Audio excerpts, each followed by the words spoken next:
Mystique, one of the best shapeshifters of all time. Hero! Ah! Why do y'all insist on doing that when I'm trying to read? Wait, Fairy Tale Girl? I haven't seen you since the first season. How have you been? Oh, I've been around. Don't ask. So, what you doing? Oh, just, doing some light reading. So I noticed you haven't done any of the Kim Possible movies since Cassie and I did them with you, the animated movies. I mean, I've debated reviewing each season, but I just haven't gotten around to it. I think you need to do the Kim Possible live action movie. I mean, did you want to do it together? We could, do a stream share through Disney Plus. I have a funner idea. Wait, what are you doing? Sparkles? Why?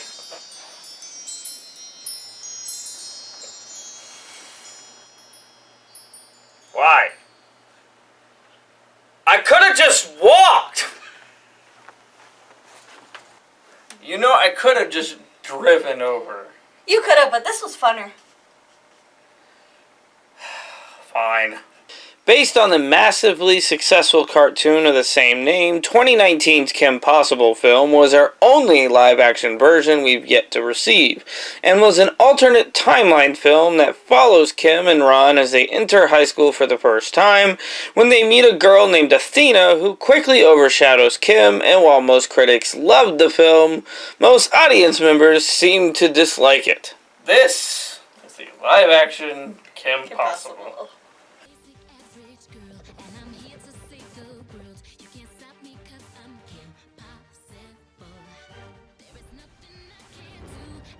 We begin with Kim, played by Sadie Stanley, heading to a dam to save a scientist being held captive by Professor Dementor, once again played by Patton Oswalt, since he also played him in the cartoon.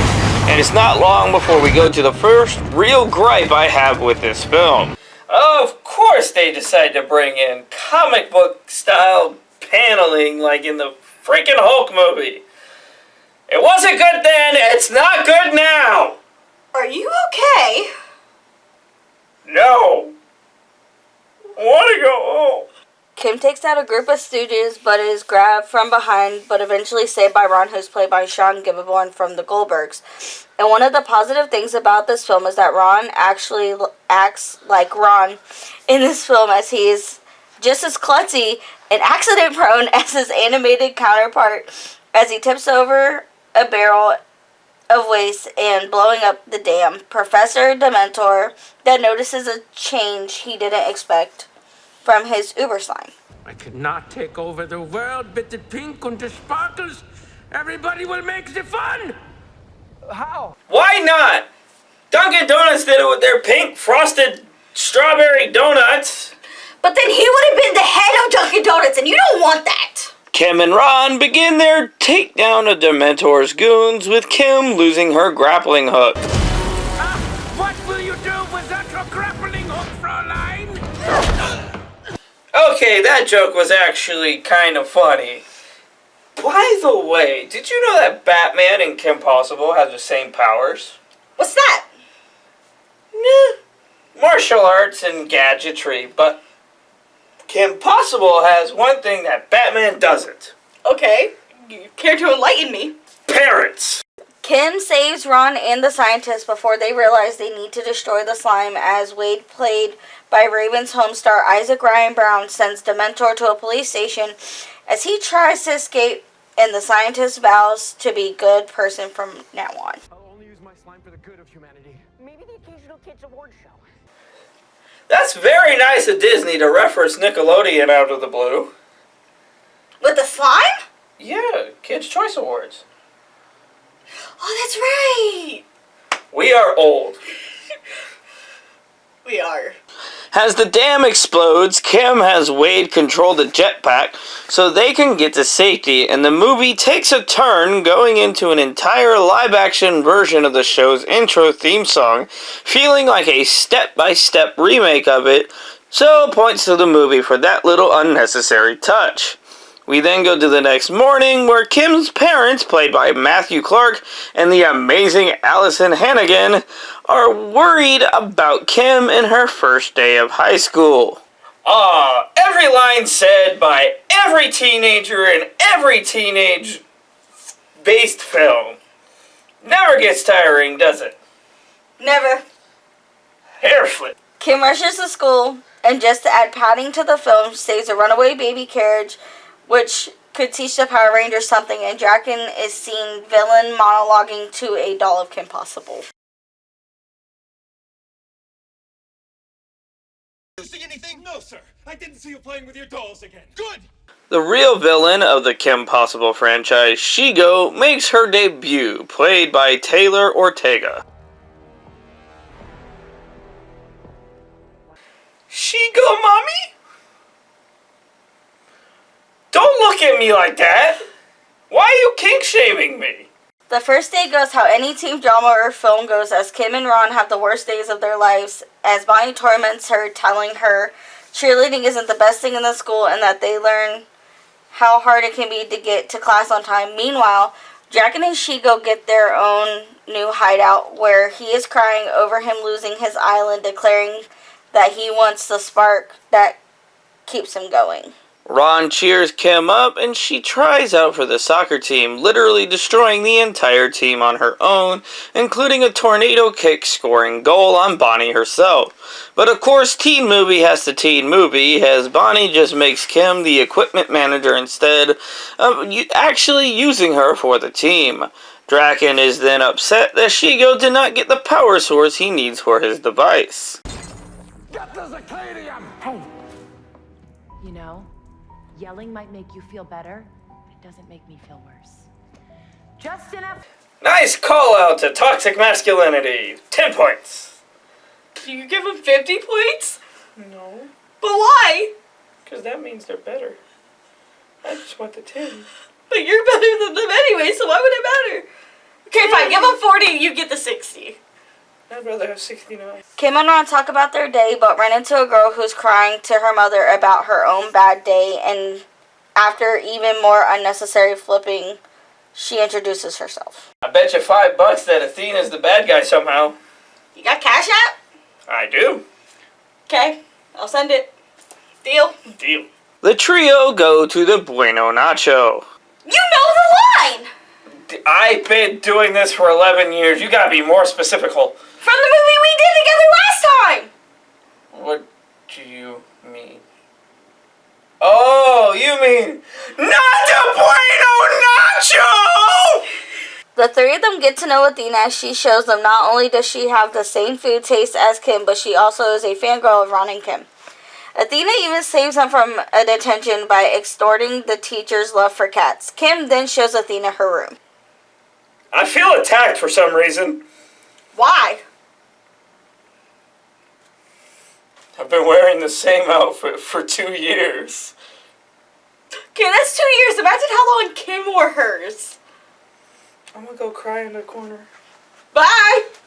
The two girls bond over a song, then soccer fun with even more unnecessary flipping and acrobatics.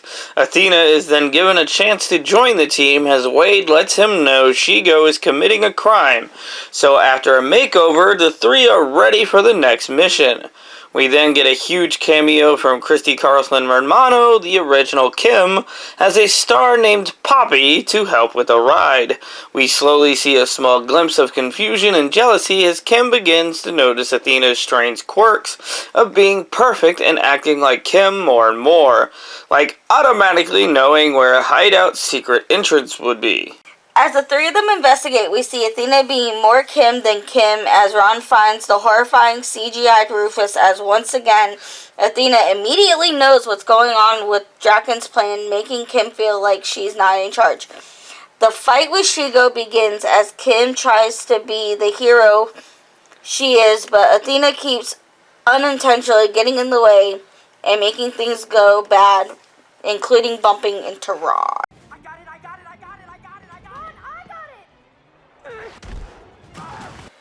And it's good! Ow, there's a ceiling! Are you okay?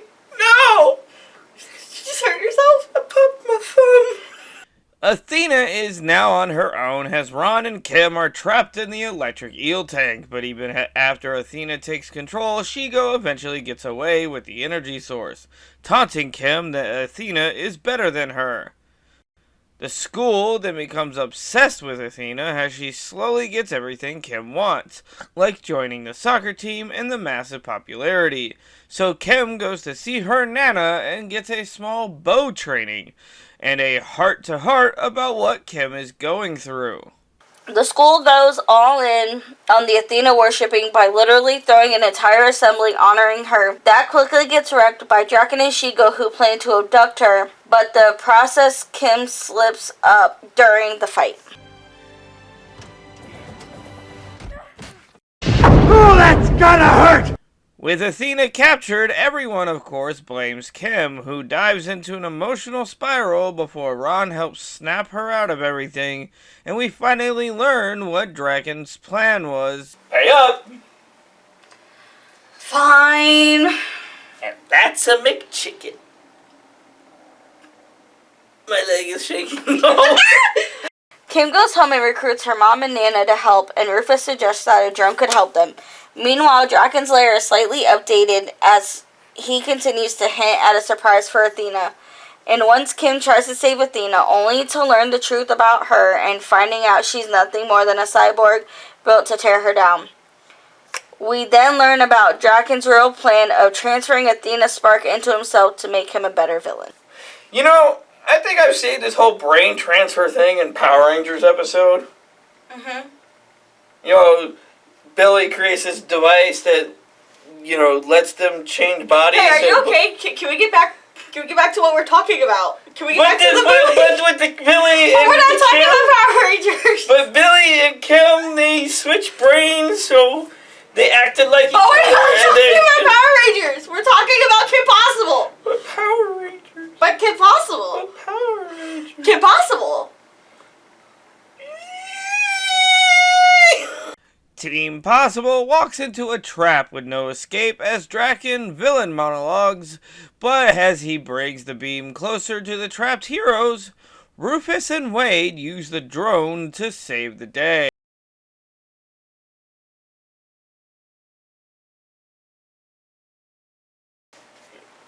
Who's a good little naked mole rat? Are you sure you're okay? No! The climax fight takes place with our hero doing what they can do to stop Draken from draining Athena, but with the power of a net, Mom and Nana are trapped and the transfer starts, but with Kim's quick thinking, she disrupts the transfer, which then turns Draken into a child. But as the device begins to blow up, Athena chooses to sacrifice herself in order for everyone to get out alive.